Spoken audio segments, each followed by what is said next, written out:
এমন ভাবে চীন বাংলাদেশের সম্পর্ককে প্রজেক্ট করা হইতেছে যেন চীন আমাদের ইন্ডিয়ার কবল থেকে রক্ষা করবে। আমাদের কেল্লা ফত হয়ে গেছে। বিশেষ কইরা শি জিনপিং এই সফরের শেষে কইছে যে বাংলাদেশে যে কোনো বিদেশি হস্তক্ষেপ প্রত্যাখ্যান করবে চীন। অনেকে দেখলাম লাভাইতেছে এটা শুনে, ভাবতেছে এইবার চীন ইন্ডিয়ারে বইরা দেবে। হ্যাঁ জি না ভাই, এত সোজা না সবকিছু। কূটনীতি আর ইতিহাসের ভাষা না বুঝে চিল্লাইলে মার্কেট পাওয়া যাবে না। চিল্লাই মার্কেট পাওয়া যাবে বুঝলে বুঝপাতা না বুঝলে বুঝছা, এই যুক্তিহীন আবেগ ভ্রান্তই না, এটা মহাবিপজ্জনক। চীন কেন কোনো শর্মাই আমাদেরকে রক্ষা করবে না, এটা মাথায় রেখেন। করেও নাই। হাসিনার আমলে সবাই হাসিনারে তেলি দিয়ে গেছে। ইতিহাস বুঝা, ডিপ্লোমেসির ভাষা বুঝা, আমাদের জাতীয় স্বার্থ বুঝা, তার ভিত্তিতে প্রত্যাশাকে সাজাইতে হবে। চীন কি আমাদের ইন্ডিয়ার হাত থেকে রক্ষা করার জন্য এই কথা কইছে যে বাংলাদেশে যে কোনো বিদেশি হস্তক্ষেপ প্রত্যাখ্যান করবে চীন? আসেন সেটা একটু বুঝে দেখি। সার্বভৌমত্বের সমর্থন আর আভ্যন্তরীণ রাজনীতিতে হস্তক্ষেপ না করা আলাদা কোনো সৌজন্য না চীনের জন্য, এটা চীনের একটা আনুষ্ঠানিক কোডিফাইড কূটনৈতিক ডক্ট্রিন। পঞ্চনীতি, গত এপিসোডে কইছিলাম আপনাদের পঞ্চনীতি আলাপ করব। 5 প্রিন্সিপালস অফ পিসফুল কোএক্সিস্টেন্স। এই শব্দগুলোর পেছনে একটা 70 বছরের রাষ্ট্রীয় কাঠামো চিন্তাধারা আছে, একটা ডক্ট্রিন আছে। আমি গত ভিডিওতে বলছিলাম যে এটা ব্যাখ্যা করব। 5টা নীতি, এই পঞ্চনীতিটা কি এটা একটু স্পষ্ট করে বলি। আক্ষরিক অর্থে শান্তিপূর্ণ সহাবস্থানের 5 নীতি। নীতিগুলা হইল: 1, পারস্পরিক সার্বভৌমত্ব এবং ভূখণ্ডগত অখণ্ডতার প্রতি সম্মান। অর্থাৎ আমি তোমার সীমানা মানি, তুমি আমার সীমানা মানো, কেউ কারো ভূখণ্ড নিয়ে প্রশ্ন তুলব না। 2, পারস্পরিক অনাক্রমণ, কেউ কাউকে আক্রমণ করবে না। 3, একে অপরের আভ্যন্তরীণ বিষয়ে হস্তক্ষেপ করবে না। তোমার দেশ কিভাবে চলবে, কে শাসন করবে, মানবাধিকার, গণতন্ত্র, নির্বাচন কেমন হবে, এ নিয়ে আমি কোনো কথা বলবো না, তুমিও আমার বিষয়ে কথা বলবো না। 4, সমতা এবং পারস্পরিক স্বার্থ, সম্পর্ক হবে সমান সমান, উভয়ের লাভ। 5, শান্তিপূর্ণ সহাবস্থান, ভিন্ন ব্যবস্থার রাষ্ট্র পাশাপাশি শান্তিতে থাকবে। এইবার আসেন এই পঞ্চনীতির ইতিহাসটা জানি, কারণ এটা না জানলে নীতির আসল মানেটা ধরা যাবে না। পঞ্চনীতির ইতিহাসটা কি?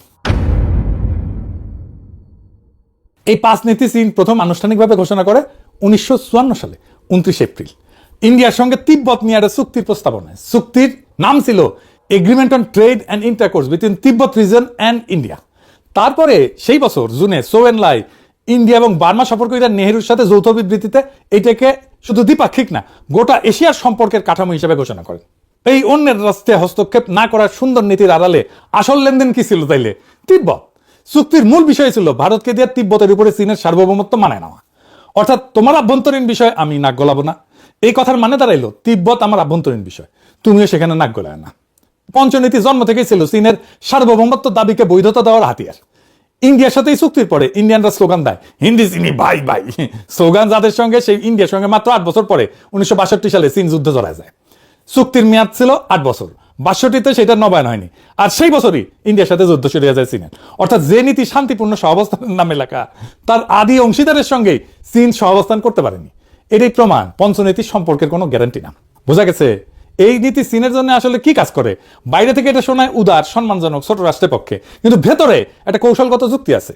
একটা পরাশক্তির মুখে হস্তক্ষেপ, আভ্যন্তরীণ রাজনীতিতে হস্তক্ষেপ না করার মানে আসলে 2টা জিনিস বোঝায়।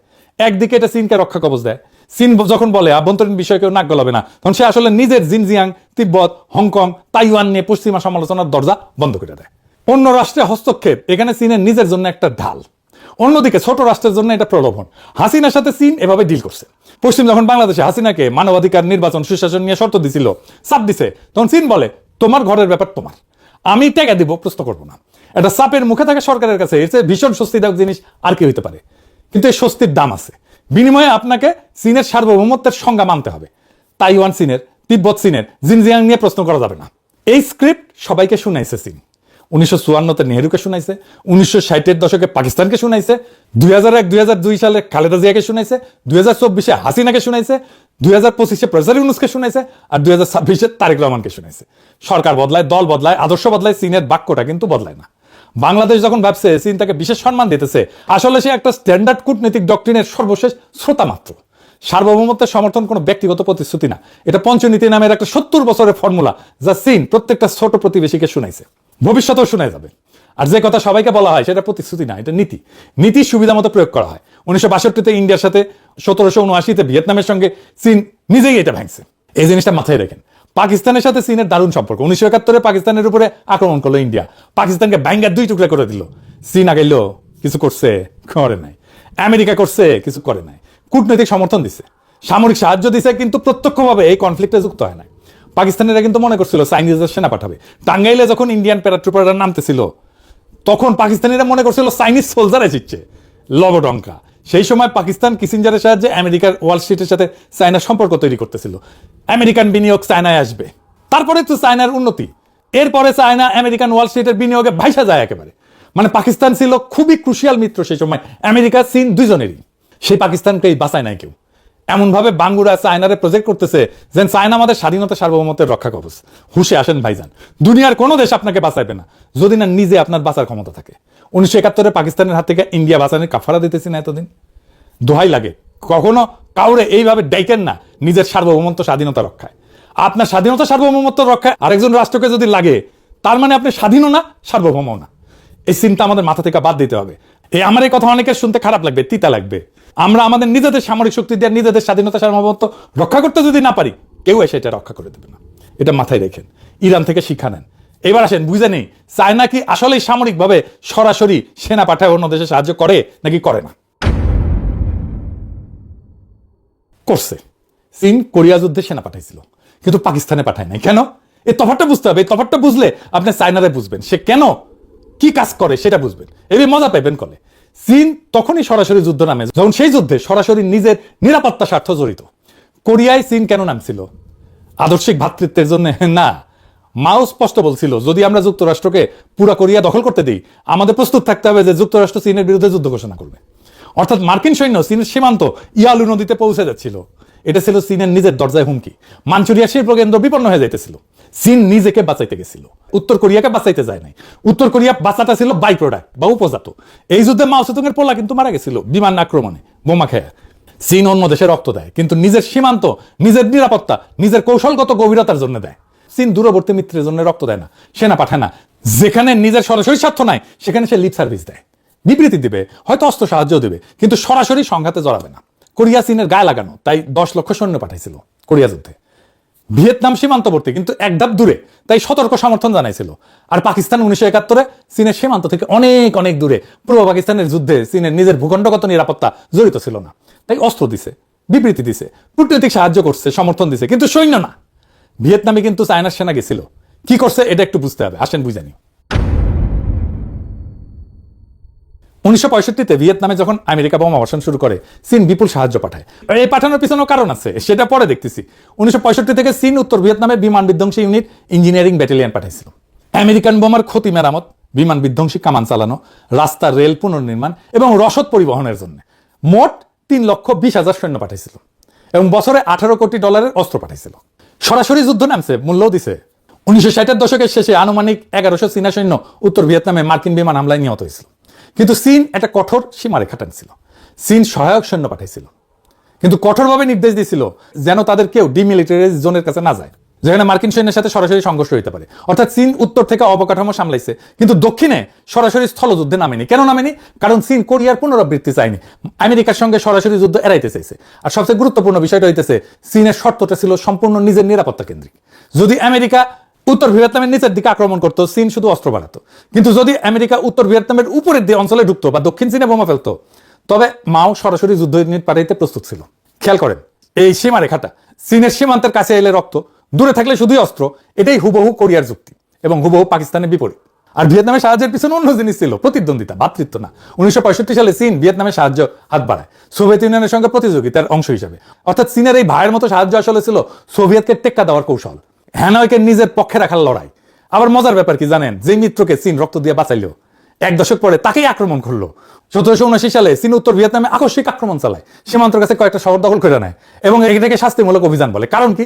যেদিন ভিয়েতনামের স্বার্থ চীনের স্বার্থের বিপরীতে গেল, সোভিয়েতের দিকে ঝুঁকলো সে, চীনের মিত্র কম্বোডিয়ার খেমার রুশকে উৎখাত করলো, সেদিন চীনের সব সাহায্য সেই মুহূর্তে অর্থহীন হয়ে গেল এবং সেই একই চীন বন্ধুকে আক্রমণ করলো। চীনের ভিয়েতনাম সাহায্য ছিল স্বল্প মেয়াদে সফল, কিন্তু দীর্ঘমেয়াদে ব্যর্থ। চীনের সমর্থন কখনোই আদর্শিক বা স্থায়ী না, সবসময় স্বার্থ নির্ভর এবং প্রত্যাহারযোগ্য।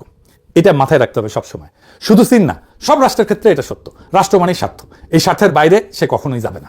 ভিয়েতনামকে চীন রক্ত দিচ্ছে যতক্ষণ তার নিজের মানে চীনের নিরাপত্তা মার্কিন সীমান্তে আসা ঠেকানো পর্যন্ত ছিল, বা কৌশলগত স্বার্থ সোভিয়েতকে টেক্কা দেওয়া, এই স্বার্থটা পূরণ করছে ততক্ষণ। যখন ভিয়েতনাম সোভিয়েতের দিকে ঝুঁকছে আর চীনের স্বার্থের বিপরীতে গেছে, তখন সেই একই চীন তাকে আক্রমণ করলো। অর্থাৎ চীনের কাছে মিত্র একটা চলমান হিসাব, স্থায়ী কোনো বন্ধন না। চীন যাকে রক্ত দিয়ে বাঁচায় তাকে স্বার্থ বদলাইলে আক্রমণ করতে পারে। ভিয়েতনাম তার প্রমাণ।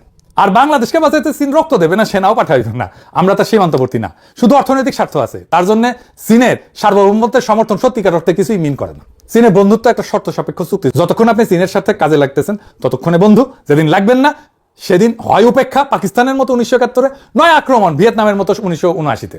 চীন রক্ত দেয় নিজের সীমান্তের জন্য, কোরিয়ায়, উত্তর ভিয়েতনামে, কিন্তু চীনের রক্ত বন্ধুত্বের গ্যারান্টি না। আব্দুল্লাহ আবু সাইদ উনি কহান, মানুষ তার স্বপ্নের সমান বড়। একইভাবে চীনের সমর্থন শুধু চীন না, যে কোনো রাষ্ট্রের সমর্থন তার স্বার্থের সমান বড়, তার চেয়ে 1 ইঞ্চি বেশিও না কমও না। তাইলে বুঝেছেন নিশ্চয়ই চীন আমাদের সার্বভৌমত্বের রক্ষক হইবে না। চীন ইন্ডিয়ারে ধমকাই দিলে, একটা ইন্ডিয়ার বিরুদ্ধে বিবৃতি দিলে ইন্ডিয়া দমে যাবে? যাবে না। দইমা গেলে 1971 যাইতো দমে, পাকিস্তান রক্ষা পাইতো, হয় নাই। যাই হোক, এখন আসি চীনের সাথে সম্পর্ক নিয়ে সবচেয়ে গুরুতর প্রশ্নের মুখোমুখি হই। কেউ এই আলাপটা করে না, কিন্তু এই আলাপ ছাড়া চীনের সাথে সম্পর্ক সম্ভবই না। দীর্ঘমেয়াদে এই জিনিসটা, এই প্রশ্নটার সামনাসামনি দাঁড়াইতে হবে। চীনের সাথে সম্পর্কে এই অস্বস্তিকর মোমেন্ট অফ ট্রুথ আসবে, সেটা কি আর কেমনি সেটা মোকাবেলা করব, সেটাই সবচেয়ে গুরুত্বপূর্ণ। এতক্ষণ যা বললাম সব অতীত আর বর্তমান। এবার ভবিষ্যতের একটা প্রশ্ন করি, যেটা থেকে কেউ পালাইতে পারবে না। চীনের সাথে সম্পর্ক রাখা প্রত্যেকটা দেশকে সামনে একটা মোমেন্ট অফ ট্রুথের মুখোমুখি হইতে হবে, সত্যের মুহূর্ত ফেস করতে হবে। আর সেই মুহূর্তের নাম তাইওয়ান। এটা কেন অনিবার্য? কারণ শি জিনপিংয়ের জীবনের সবচেয়ে বড় উচ্চাকাঙ্ক্ষাই হইল তাইওয়ানের সাথে চীনের একত্রীকরণ, পুনঃ একত্রীকরণ। এটাই চীনের ঘোষিত জাতীয় লক্ষ্য। তাই তাইওয়ান নিয়ে একটা সংঘাত, সামরিক হোক, চাপ প্রয়োগ হোক, অনিবার্য। আর অন্যদিকে কি আছে? আমেরিকা ঠিক এই একই তাইওয়ানকে ঘিরে চীনের বিরুদ্ধে একটা সামরিক বলয় বানায় রাখছে, যাকে বলা হয় ফার্স্ট আইল্যান্ড চেইন, প্রথম দ্বীপ শৃঙ্খল। জাপান, দক্ষিণ কোরিয়া, ফিলিপিন্স আর তার কেন্দ্রে তাইওয়ান। জাপানে তো 54,000 মার্কিন সেনা আছে, দক্ষিণ কোরিয়া 28,000 আছে মার্কিন সেনা, ফিলিপিন্সের 9টা ঘাঁটি আছে আমেরিকার। সবগুলা তাইওয়ান প্রণালীর দিকে তাক করা। মানে তাইওয়ান যুদ্ধ বাঁধলে সেটা শুধু চীন তাইওয়ান যুদ্ধ থাকবে না, পুরো অঞ্চল জ্বলে যাবে। সেই সময়টা কবে আসবে আমরা জানি না, কিন্তু অনিবার্যভাবে আসবে। এখন সে আসল প্রশ্নটা, সেই দিন বাংলাদেশ কি করবে?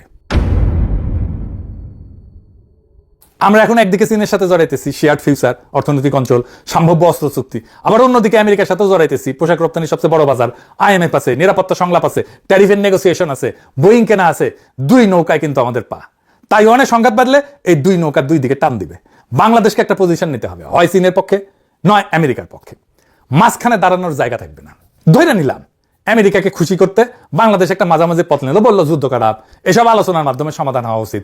শুনতে নিরীহ, কিন্তু চীন এটাতে চলে যেতে পারে। কারণ চীনের কাছে তাইওয়ান আভ্যন্তরীণ বিষয়। তো আলোচনা করবে কেন আভ্যন্তরীণ বিষয় নিয়ে? আলোচনার মাধ্যমে সমাধান মানে তাইওয়ানকে আলাদা পক্ষ হিসেবে স্বীকৃতি দেওয়া, তো তাই না? নিজের কথার চাপে কিন্তু নিজে পড়ে যেতেছি। তখন চীন ঋণের কিস্তি শোধের জন্য চাপ দিতে পারে, প্রকল্প আটকে দিতে পারে, আরো নানা চাপ দিতে পারে। আর উল্টাটাও সত্য, বাংলাদেশ যদি চীনের পক্ষ নেয়, আমেরিকা, ইউরোপ, পোশাক রপ্তানি, GSP, IMF সব জায়গায় চাপ দিতে পারে। 2 দিকে খরচা। এটাই 2 নৌকায় পা রাখার বিপদ। যেদিন নৌকা 2টা বিপরীত দিকে যাবে সেদিন আপনারই কাটবে। তবে পাকিস্তান এটা সামলাইতে পারবে। কেন সামলাইতে পারে? বাংলাদেশ কেন পারবে না? আসেন এটা একটু বুঝে দেখি। পাকিস্তান নিঃশর্তে চীনের পক্ষ নেবে, এই সিদ্ধান্ত পাকিস্তান অনেক আগে নিয়ে রাখছে। পাকিস্তানের পারমাণবিক অস্ত্র আছে, নিজস্ব প্রতিরোধ ক্ষমতা আছে। আর পাকিস্তান আগেও পারমাণবিক অস্ত্রের জন্য আমেরিকার কাছে নিষেধাজ্ঞা খাইছে। ওর এগুলো সওয়া আছে, ও জানে এটা কিভাবে সামলাইতে হয়, এটা তাদের গা সওয়া। উল্টা দিকে আমেরিকায় বারবার নিষেধাজ্ঞা তুলে নিয়ে পাকিস্তানকে পটাইতে আসছে। সো এই খেলা অনেকদিন ধরে চলতেছে, এই খেলা আবারও খেলতে পারবে পাকিস্তান। কারণটা হইতেছে পাকিস্তানের ভূকৌশলগত অবস্থান আমেরিকার দরকার আছে। পাকিস্তানের এখন একটা গ্লোবাল রোলও দাঁড়ায় গেছে। পাকিস্তান জানে কোন পক্ষে সে দাঁড়াবে, আর সে দাঁড়ানোর দাম দেওয়ার সক্ষমতা তার আছে। বাংলাদেশের কোনোটাই নেই। না আছে স্পষ্ট সিদ্ধান্ত, না আছে নিজের প্রতিরোধ ক্ষমতা, না আছে নিষেধাজ্ঞা হজম করার অর্থনৈতিক মাসল। বাংলাদেশ এমন একটা দেশ যে 2 নৌকা পায়ে রেখে দাঁড়ায় আছে, অথচ চাপ ঠেকানোর শক্তি নাই। এটা একটা খুবই দুর্বল অবস্থা। ভিয়েতনাম 2 দিকে সামলায়, কারণ তার সেই সক্ষমতা আছে। সমস্যা হইলো বাংলাদেশের সেই সক্ষমতা গড়ে না তুলে 2 দিকে প্রতিশ্রুতি বিলাই দিতেছে, মানে খোলামকুচির মতো যে যা যাইতেছে তাই দিতেছে। সক্ষমতা ছাড়া ভারসাম্য হয় না, হয় শুধু ঝুঁকি। চীনের সাথে সম্পর্ক করেন, বাণিজ্য করেন, বিনিয়োগ নেন, অবশ্যই নেন, কিন্তু চীনকে রক্ষা কবচ ভাবেন না। ইতিহাস বুঝা, ডিপ্লোমেসির ভাষা বুঝা, নিজের জাতীয় স্বার্থ বুঝা তার ভিত্তিতে প্রত্যাশাকে সাজান। আগামী এপিসোড চীনের সাথে বাণিজ্য সম্ভাবনা নিয়ে, বিনিয়োগ নিয়ে আলাপ করব। চীনের সাথে অনেক আলাপ হইতেছে, অনেক প্রকল্প হইতেছে, এইগুলো নিয়ে আলাপ করব। ফাইনালি আসেন আমরা ভাবি কিভাবে আমরা কোনো দিকে একেবারে না ঝুইকা বাংলাদেশের সর্বোচ্চ স্বার্থ রক্ষা করতে পারি। ওইখানে আমাদের কাজ করতে হবে। জনগণকে কোনো ভুল বার্তা দেওয়া যাবে না, সেটা যতই মিঠা হোক, শুনতে যতই ভালো লাগুক, যতই চমকপ্রদ হোক, যতই জনপ্রিয় হোক। এমন কোনো প্রতিশ্রুতি দেওয়া যাবে না যার কোনো বাস্তব ভিত্তি নাই। তাইলে 1971-এ পাকিস্তান যেমন মারা খাইছিল, আমরা আবার সেই মারা খাবো। এক নেড়া যেন দুইবার বেলতলায় না যায়। বাংলাদেশের মানুষের শুধু স্বার্থ রক্ষাই যথেষ্ট না, বাংলাদেশের মানুষের আজাদিও দরকার। ইনকিলাব জিন্দাবাদ।